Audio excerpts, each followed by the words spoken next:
Iran যুক্তরাষ্ট্র যখনই শান্তি চুক্তির কাছাকাছি পৌঁছায় ঠিক তখনই কোথা থেকে যেন হাজির হয় নতুন সংকট। আর এবার সেই সংকটের কেন্দ্রবিন্দুতে উঠে এসেছে একটি নাম, বেনিয়ামিন নেতানিয়াহু। প্রশ্ন উঠছে, ইরান যুক্তরাষ্ট্র সমঝোতার পথে সবচেয়ে বড় বাধা কি সত্যি ইসরায়েলের প্রধানমন্ত্রী?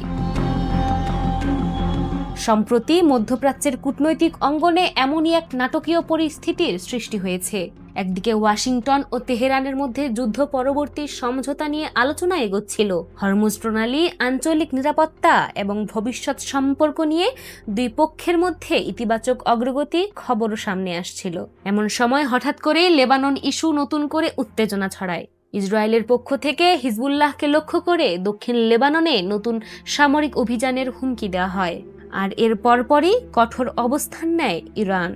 তেহরান স্পষ্ট জানিয়ে দেয়, লেবাননে হামলা চলতে থাকলে যুক্তরাষ্ট্রের সঙ্গে কোনো শান্তি আলোচনা এগোবে না। এক পর্যায়ে আলোচনায় স্থগিত হয়ে পড়ে।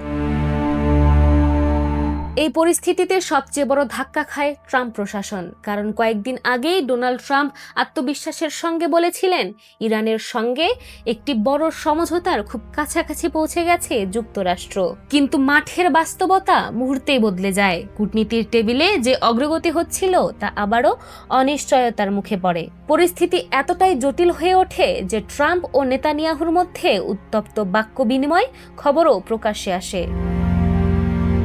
আন্তর্জাতিক গণমাধ্যমের বিভিন্ন প্রতিবেদনে দাবি করা হয়, ইসরায়েলের সাম্প্রতিক পদক্ষেপে ওয়াশিংটনও অস্বস্তিতে পড়েছে। কারণ মধ্যপ্রাচ্যে নতুন সংঘাত মানেই জ্বালানি বাজারে অস্থিরতা, অর্থনৈতিক চাপ এবং নতুন রাজনৈতিক ঝুঁকি। কিন্তু প্রশ্ন হলো, নেতানিয়াহু কেন এমন করছেন? বিশ্লেষকদের একাংশ মনে করছেন, এর পেছনে রয়েছে ইসরায়েলের অভ্যন্তরীণ রাজনীতি। দীর্ঘদিনের যুদ্ধ, নিরাপত্তা সংকট এবং রাজনৈতিক চাপের মধ্যে নিজের অবস্থান ধরে রাখাই এখন নেতানিয়াহুর সবচেয়ে বড় চ্যালেঞ্জ।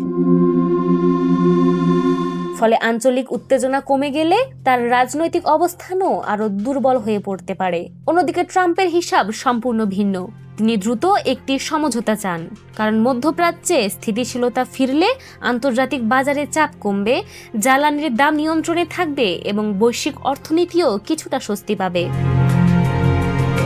তবে শেষ পর্যন্ত সবকিছু আটকে আছে একটি বড় প্রশ্নে, ইরান কি তাদের অবস্থান থেকে সরে আসবে, নাকি লেবানন ইস্যু ঘিরে নতুন করে উত্তেজনা বাড়বে? আর সবচেয়ে গুরুত্বপূর্ণ প্রশ্ন, ট্রাম্প কি সত্যি তেহরানের সঙ্গে একটি ঐতিহাসিক চুক্তি করতে পারবেন, নাকি আঞ্চলিক রাজনীতির জটিল হিসাব আবারও সেই পথ বন্ধ করে দেবে? মধ্যপ্রাচ্যের ভবিষ্যৎ এখন অনেকটাই নির্ভর করছে সেই উত্তরের ওপর।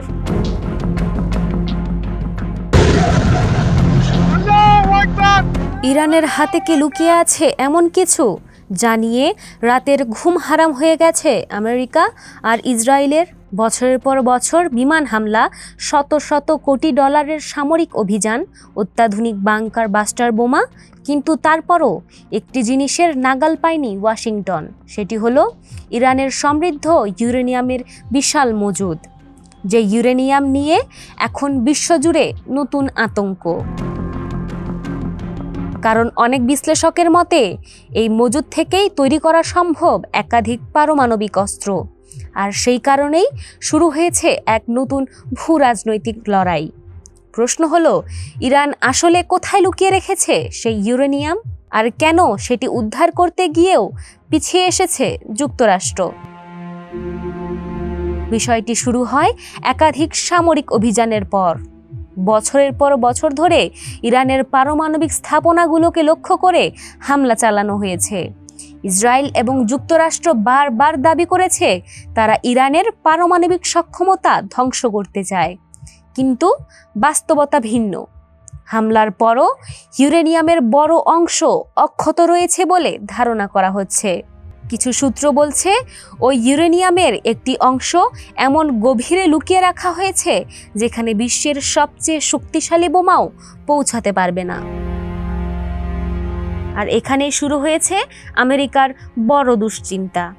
কারণ সামরিক হামলায় ব্যর্থ হওয়ার পর এক পর্যায়ে স্থলবাহিনী পাঠানোর পরিকল্পনাও করা হয়েছিল। উদ্দেশ্য ছিল সরাসরি অভিযান চালিয়ে ইউরেনিয়াম উদ্ধার করা। কিন্তু সেই পরিকল্পনা বাস্তবায়ন করা হয়নি, কারণ ঝুঁকি ছিল অত্যন্ত ভয়াবহ। বিশেষজ্ঞরাও সতর্ক করেছেন, যদি কোনোভাবে এই তেজস্ক্রিয় পদার্থ ক্ষতিগ্রস্ত হয় অথবা বাতাসের সংস্পর্শে ছড়িয়ে পড়ে, তাহলে পুরো এলাকায় মারাত্মক বিপর্যয় তৈরি হতে পারে। ফলে সামরিক বিকল্প থেকে ধীরে ধীরে সরে আসতে শুরু করে ওয়াশিংটন। এখন তাদের প্রধান ভরসা কূটনীতি। বিভিন্ন প্রস্তাব এবং চাপের মাধ্যমে ইরানকে রাজি করানোর চেষ্টা চলছে, কিন্তু তেহরান এখনও অনড়, আর সেই কারণেই রহস্য আরও গভীর হচ্ছে। ধারণা করা হচ্ছে ইস্পাহানের কাছে অবস্থিত একটি বিশাল ভূগর্ভস্থ কমপ্লেক্সে মজুদ রয়েছে ইউরেনিয়ামের বড় অংশ, যে স্থাপনাটি একটি পাহাড়ের নিচে নির্মিত, এতটাই গভীরে যে বাংকার বাস্টার বোমাও সেখানে পুরোপুরি কার্যকর নাও হতে পারে। গত কয়েক বছরে এই এলাকায় একাধিক হামলা হয়েছে। সুড়ঙ্গের প্রবেশপথ ধ্বংস করা হয়েছে, কিছু জায়গা মাটি চাপা দেওয়া হয়েছে, তবুও রহস্যের সমাধান হয়নি। আরেকটি গুরুত্বপূর্ণ স্থান হলো নাতাঞ্জ, ইরানের অন্যতম বড় সমৃদ্ধ কেন্দ্র। সেখানেও হয়েছে ব্যাপক হামলা, কিন্তু হামলার পর ইউরেনিয়ামের কি হয়েছে সেই প্রশ্নের উত্তর আজও অজানা। তারপর আসে ফোর্দো, যেটিকে বিশ্বের সবচেয়ে সুরক্ষিত পারমাণবিক স্থাপনাগুলোর একটি মনে করা হয়। সেখানে হামলার পরও ইরান নতুন প্রতিরক্ষামূলক ব্যবস্থা নিতে শুরু করেছে বলে দাবি করা হচ্ছে। স্যাটেলাইট ছবিতে দেখা গেছে কিছু এলাকায় নতুন প্রতিবন্ধকতা তৈরি করা হয়েছে, যাতে ভবিষ্যৎ হামলা আরও কঠিন হয়ে পড়ে। কিন্তু সবচেয়ে ভয়ঙ্কর আশঙ্কা অন্য জায়গায়। অনেক বিশেষজ্ঞ মনে করেন ইরান হয়তো পরিচিত স্থাপনাগুলোর বাইরেও গোপন স্থানে ইউরেনিয়াম সরিয়ে রেখেছে, যে স্থানগুলোর অস্তিত্বই হয়তো বাইরের বিশ্বের জানা নেই। আর যদি সেটাই সত্যি হয়, তাহলে পরিস্থিতি আমূল বদলে যেতে পারে, কারণ তখন শুধু বোমা বা সামরিক শক্তি দিয়ে এই সংকটের সমাধান সম্ভব হবে না। তেহরানের সহযোগিতা ছাড়া কিছুই করা যাবে না। এখন প্রশ্ন একটাই, ইরানের ইউরেনিয়াম কি সত্যি আমেরিকার নাগালের বাইরে, নাকি চলছে এমন কোনো গোপন খেলা যার পুরো চিত্র এখনও বিশ্ব দেখতে পায়নি? কারণ যতদিন এই রহস্যের সমাধান না হচ্ছে, ততদিন মধ্যপ্রাচ্যের আকাশে ঝুলে থাকবে নতুন এক পারমাণবিক সংকটের ছায়া।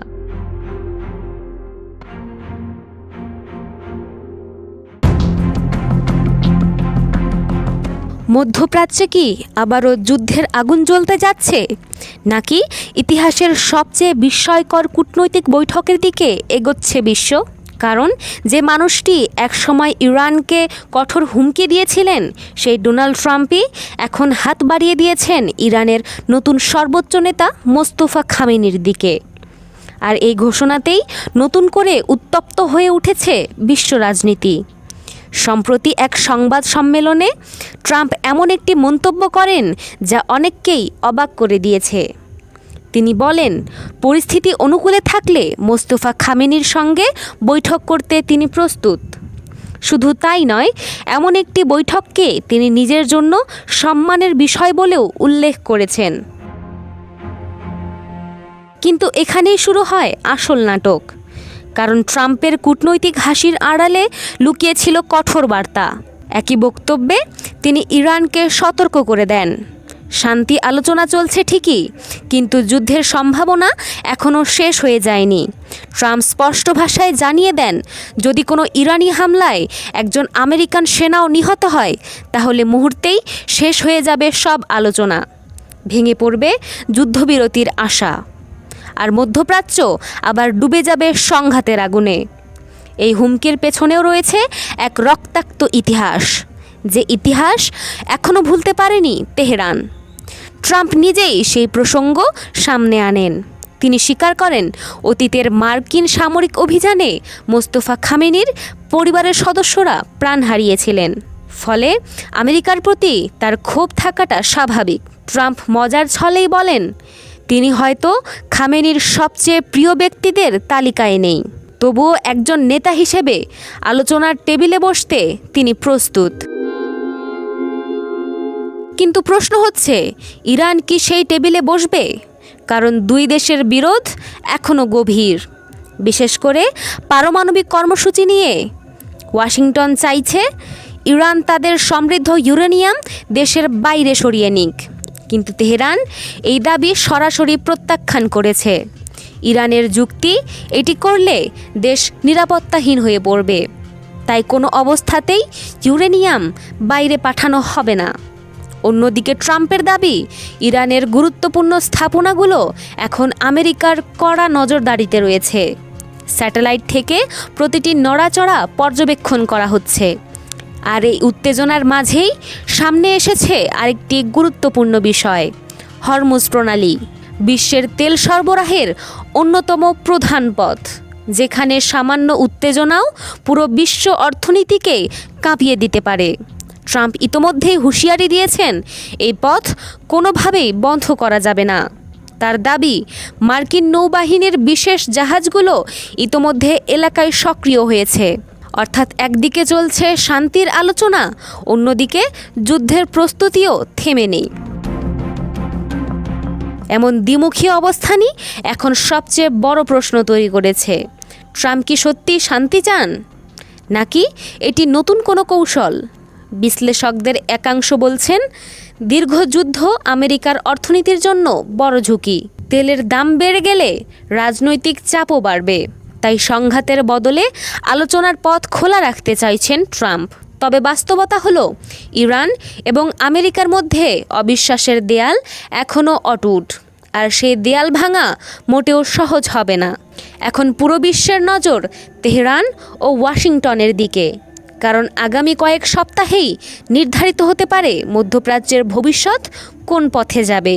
টেবিলে বসবেন ট্রাম্প ও মোস্তফা খামেনি, নাকি আবারও শুরু হবে নতুন সংঘাত? সেই উত্তরই এখন খুঁজছে পুরো বিশ্ব।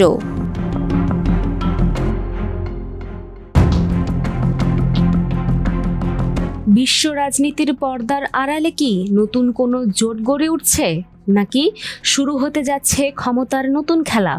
দীর্ঘ 7 বছর পর একটি সফর ঘিরে এখন উত্তেজনায় টগবগ করছে পুরো বিশ্ব। কারণ উত্তর কোরিয়ায় যাচ্ছেন চীনের প্রেসিডেন্ট শি জিনপিং। আর সময়টা মোটেও সাধারণ নয়। মাত্র কয়েক সপ্তাহ আগেই বেইজিংয়ের একই টেবিলে বসেছিলেন ডোনাল্ড ট্রাম্প এবং ভ্লাদিমির পুতিন। এরপরই হঠাৎ পিয়ংইয়ং সফরের সিদ্ধান্ত। কিন্তু কেন? কিম জং উনের সঙ্গে শি জিনপিংয়ের এই বৈঠকের পিছনে আসলে কি রয়েছে? বাহ্যিকভাবে দেখলে মনে হয় চীন, রাশিয়া ও উত্তর কোরিয়া একই শিবিরের অংশ, কিন্তু বাস্তবতা অনেক বেশি জটিল। বিশেষ করে ইউক্রেন যুদ্ধ সেই সমীকরণকে বদলে দিয়েছে। রাশিয়ার পাশে দাঁড়িয়ে উত্তর কোরিয়া সেনা সহায়তা দিয়েছে বলে পশ্চিমা বিশ্লেষকদের দাবি। শুধু তাই নয়, গত বছর পুতিনের সফরে 2 দেশের মধ্যে ঐতিহাসিক প্রতিরক্ষা চুক্তি। এরপর থেকেই মস্কো আর পিয়ংইয়ংয়ের সম্পর্ক নতুন উচ্চতায় পৌঁছায়। আর ঠিক সেখানেই শুরু হয় বেইজিংয়ের অস্বস্তি। কারণ উত্তর কোরিয়ার ওপর রাশিয়ার প্রভাব যত বাড়ছে, চীনের প্রভাব ততটাই চ্যালেঞ্জের মুখে পড়ছে। অনেক বিশ্লেষকের মতে শি জিনপিং এবার কিমকে মনে করিয়ে দিতে চাইবেন একটি বিষয়, উত্তর কোরিয়ার প্রকৃত অর্থনৈতিক লাইফলাইন এখনো চীন, মস্কো নয়। তবে এখানেই শেষ নয়, আরও একটি বড় কারণ রয়েছে। সেটি হলো ডোনাল্ড ট্রাম্পের নতুন কূটনৈতিক পরিকল্পনা। প্রথম মেয়াদে ট্রাম্প 3 বার কিম জং উনের সঙ্গে বৈঠক করেছিলেন, কিন্তু পারমাণবিক আলোচনার কোনো সমাধান হয়নি। এখন আবার সেই আলোচনা শুরু করার আগ্রহ দেখাচ্ছে হোয়াইট হাউস। কিন্তু কিম জং উনও নিজের অবস্থানে অনড়। তিনি স্পষ্ট জানিয়েছেন, পারমাণবিক নিরস্ত্রীকরণের চাপ অব্যাহত থাকলে কোনো আলোচনায় বসবেন না। বরং সাম্প্রতিক সময়ে তিনি পারমাণবিক অস্ত্র কর্মসূচি আরও শক্তিশালী করার ঘোষণা দিয়েছেন। ফলে পরিস্থিতি আরও জটিল হয়ে উঠেছে। একদিকে ট্রাম্প, অন্যদিকে পুতিন, আর মাঝখানে দাঁড়িয়ে শি জিনপিং। এখানেই শুরু হচ্ছে নতুন ভূ-রাজনৈতিক খেলা। কারণ উত্তর কোরিয়ার বৈদেশিক বাণিজ্যের সবচেয়ে বড় অংশীদার এখনো চীন। কিন্তু কিমের পারমাণবিক কর্মসূচি যত বাড়ছে, ততই অঞ্চলে বাড়ছে মার্কিন সামরিক উপস্থিতি, যা চীনের নিরাপত্তা হিসেবেও উদ্বেগের বিষয়। আরও একটি বিষয় বিশেষভাবে গুরুত্বপূর্ণ, এই সফরটি হচ্ছে চীন ও উত্তর কোরিয়ার ঐতিহাসিক বন্ধুত্ব চুক্তির ৬৫ বছর পূর্তির সময়, যে চুক্তিতে স্পষ্ট বলা আছে এক দেশ আক্রান্ত হলে অন্য দেশ সামরিক সহায়তা দেবে। অর্থাৎ এটি শুধু সৌজন্য সফর নয়, এর পেছনে রয়েছে কৌশলগত বার্তাও। অনেকে মনে করছেন শি জিনপিং নিজেকে আবারও বিশ্ব রাজনীতির প্রধান মধ্যস্থতাকারী হিসেবে প্রতিষ্ঠা করতে চাইছেন, যিনি একদিকে কিমের সঙ্গে কথা বলতে পারেন, অন্যদিকে ট্রাম্পের সঙ্গেও যোগাযোগ রাখতে পারেন। কিন্তু বড় প্রশ্ন হলো, কিম জং উন কি আবার বেইজিংয়ের দিকে ঝুঁকবেন, নাকি পুতিনের সঙ্গে আরও গভীর জোট গড়বেন? আর যদি ট্রাম্প সত্যি নতুন আলোচনা শুরু করে, তাহলে সেই আলোচনার কেন্দ্রে কি থাকবেন শি জিনপিং, নাকি উত্তর কোরিয়া পুরো খেলাটাই বদলে দেবে? এখন বিশ্বের নজর এক জায়গায়, পিয়ংইয়ং, কারণ সেখানেই হয়তো নির্ধারিত হবে এশিয়ার আগামী ভূ রাজনৈতিক সমীকরণ। আর এই সফরের ফলাফল বিশ্ব রাজনীতির নতুন অধ্যায়ের সূচনা করতে পারে।